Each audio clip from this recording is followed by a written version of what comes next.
খ্রিস্ট জন্মোৎসবের পরবর্তী প্রথম রবিবার, পুণ্যতম পরিবারের পর্ব। প্রথম পাঠ বেন শিরার রচনাবলী, 3 অধ্যায়, পদ সংখ্যা 3 থেকে 7 এবং 14 থেকে 17। যে প্রভুকে সম্ভ্রম করে সে মাতা পিতাকে শ্রদ্ধা করে। প্রভু তো প্রতিটি পিতাকে বসিয়েছেন সন্তানদের শ্রদ্ধার আসনে। পুত্রদের ওপর মায়ের অধিকার প্রতিষ্ঠিত করেছেন তিনি। পিতাকে যে শ্রদ্ধা করে সে তো নিজের পাপের প্রায়শ্চিত্ত করে। মাকে যে সম্মান করে সে তো মহাসম্পদ সঞ্চিত করে। পিতাকে যে শ্রদ্ধা করে সে নিজের সন্তানদের নিয়ে আনন্দ পাবে। সে ডাকলে প্রভু সাড়া দেবেন। পিতাকে যে শ্রদ্ধা করে সে দীর্ঘজীবী হবে। যে প্রভুকে মেনে চলে সে তার মায়ের মনে শান্তি এনে দেয়। বৎস আমার, বৃদ্ধ পিতার সেবা যত্ন করো। তিনি যতদিন বেঁচে থাকেন ততদিন তাকে দুঃখ দিও না। তার বুদ্ধিহানি হলেও তার প্রতি সহিষ্ণু থেকো। নিজে সুস্থ সবল বলে তাকে অবজ্ঞা করো না। পিতার প্রতি তোমার সদয় আচরণের স্মৃতি মুছে যাবে না কখনো। তা তোমার পাপের ক্ষতিপূরণ করবে। প্রভুর বাণী, শাম সঙ্গীত, ধুয়ো। তোমার গৃহেই বাস করে যারা, প্রভু ধন্য তারা, ধন্য তারা। ভগবানকে সম্ভ্রম করে চলে যারা, তাঁরই দেখানো পথে নিত্য চলে যারা, ধন্য ধন্য তারা সকলেই। নিজের শ্রমে অর্জিত সব কিছু ভোগ করতে পারবে তুমি। তোমার মঙ্গল হবে, সুখে থাকবে তুমি। ধুয়ো। তোমার গৃহেই বাস করে যারা, প্রভু ধন্য তারা, ধন্য তারা।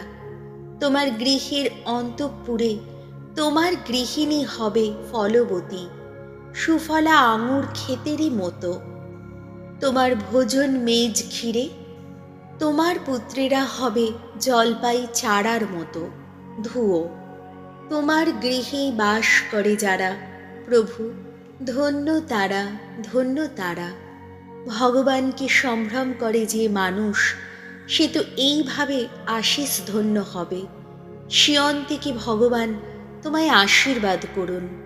জেরুজালেমের সুসময় তুমি যেন আজীবন দেখে যেতে পারো। ধুয়ো। তোমার গৃহেই বাস করে যারা, প্রভু ধন্য তারা, ধন্য তারা। দ্বিতীয় পাঠ কলসীয়দের কাছে প্রেরিত দূত পলের পত্র, 3 অধ্যায়, পদ সংখ্যা 12 থেকে 21। পারিবারিক জীবনে খ্রিস্টীয় আদর্শ। প্রিয়জনেরা, তোমরা তো ঈশ্বরের মনোনীত জন, তাঁর পুণ্যজন। তিনি তোমাদের ভালোবাসেন। তাই তোমরা দয়া, মমতা, সহৃদয়তা, নম্রতা, কোমলতা ও সহিষ্ণুতার সাজেই নিজেদের অন্তরটাকে সাজিয়ে তোলো। পরস্পরের প্রতি তোমরা ধৈর্যশীল হও। আর কারো প্রতি কোনো অভিযোগ থাকলে তোমরা তাকে ক্ষমাই করো। প্রভু নিজে যেমন তোমাদের ক্ষমা করেছেন তেমনি তোমরাও ক্ষমা করো। আর সমস্ত কিছুর ওপরে স্থান দাও ভালোবাসাকে, কারণ ভালোবাসাই সব কিছুকে এক করে তোলে, পূর্ণ করে তোলে। খ্রিস্টের শান্তি তোমাদের হৃদয়ে রাজত্ব করুক। তোমরা তো সকলে সেই এক দেহের অঙ্গ হয়ে এমন শান্তি লাভের জন্যেই আহুত হয়েছ। তোমরা ঈশ্বরের প্রতি সর্বদাই কৃতজ্ঞ হয়ে থাকো। খ্রিস্টের বাণী তোমাদের অন্তরে জেগে থাকুক তার অপর্যাপ্ত ঐশ্বর্য নিয়ে। তোমরা পরম জ্ঞানের আদর্শে পরস্পরকে ধর্ম শিক্ষা দাও। পরস্পরের মধ্যে চেতনা জাগিয়ে তোলো। ঈশ্বরের উদ্দেশ্যে তোমরা কৃতজ্ঞ চিত্তে শাম সঙ্গীত, বন্দনা গীতিকা এবং ভাব উদ্দীপ্ত গান মন প্রাণ দিয়ে গেয়ে ওঠো। এবং তোমরা যা কিছু বলো, যা কিছু করো, সবই যেন প্রভু যিশুর নামেই হয়। তার মাধ্যমে পিতা ঈশ্বরকে তোমাদের কৃতজ্ঞতা জানিয়েই তা যেন হয়। পত্নীরা, তোমরা তোমাদের স্বামীর অনুগত হয়ে থাকো, তেমনভাবে থাকাই তোমাদের খ্রিস্টীয় কর্তব্য। স্বামীরা, তোমরা নিজেদের স্ত্রীকে ভালোবাসো, তাদের সঙ্গে রুক্ষ ব্যবহার করো না। সন্তানেরা, তোমরা সমস্ত কিছুতেই তোমাদের পিতা মাতার কথা মেনেই চলো, প্রভু যে তাতেই প্রীত হন। আর পিতা যারা, তোমরা তোমাদের সন্তানদের উত্ত্যক্ত করো না, পাছে তাদের মন তাতে ভেঙে যায়। প্রভুর বাণী। বাণী বন্দনা। জয় জয়, প্রভুর জয়।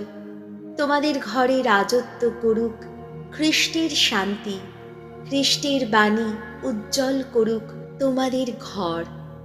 জয় জয়, প্রভুর জয়। মথি রচিত মঙ্গল সমাচার, 2 অধ্যায়, পদ সংখ্যা 13 থেকে 15 এবং 19 থেকে 23। মিশর দেশে প্রবাসী পুণ্যতম পরিবার। জ্যোতির্বিদ পণ্ডিতেরা চলে যাওয়ার পর প্রভুর এক দূত যোসেফকে স্বপ্নে দেখা দিয়ে বললেন, ওঠো, শিশুটিও তার মাকে সঙ্গে নিয়ে মিশর দেশে পালিয়ে যাও তুমি, আর আমি কিছু না বলা পর্যন্ত সেখানেই থাকো, কারণ হেরোদ শিশুটিকে মেরে ফেলবার জন্যে শীঘ্রই তার খোঁজ করতে শুরু করবে।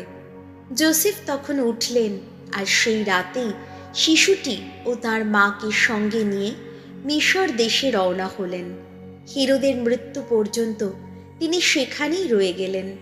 এমনটি ঘটেছিল যাতে সত্য হয় প্রবক্তার মুখে উচ্চারিত প্রভুর এই উক্তি, আমি মিশর থেকে আমার পুত্রকে ডেকে আনলাম। হেরোদ মারা যাবার পর প্রভুর এক দূত মিশর দেশে যোসেফকে স্বপ্নে দেখা দিয়ে বললেন, ওঠো, শিশুটি ও তার মাকে সঙ্গে নিয়ে এবার তুমি ইসরায়েল দেশে ফিরে যাও, কারণ শিশুটিকে যারা প্রাণে মারতে চাইছিল তাদের এখন মৃত্যু হয়েছে। যোসেফ তখন উঠে শিশুটি ও তার মাকে সঙ্গে নিয়ে ইসরায়েল দেশে চলে এলেন। কিন্তু তিনি যখন শুনলেন যে আর্খিলাউস তাঁর পিতা হেরোদের জায়গায় এখন জুদেয়ায় রাজত্ব করছেন, তখন তিনি সেখানে যেতে ভয় পেলেন। স্বপ্নে আদেশ পেয়ে তিনি তখন গালিলিয়া প্রদেশে চলে গেলেন। সেখানে তিনি নাজারেথ নামে এক শহরে গিয়ে বসবাস করতে লাগলেন। এমনটি ঘটল যাতে সত্য হয় প্রবক্তাদের মুখে উচ্চারিত এই ঐশ্য উক্তি, তিনি নাজারীয় বলে অভিহিত হবেন। প্রভু যিশুর মঙ্গল সমাচার।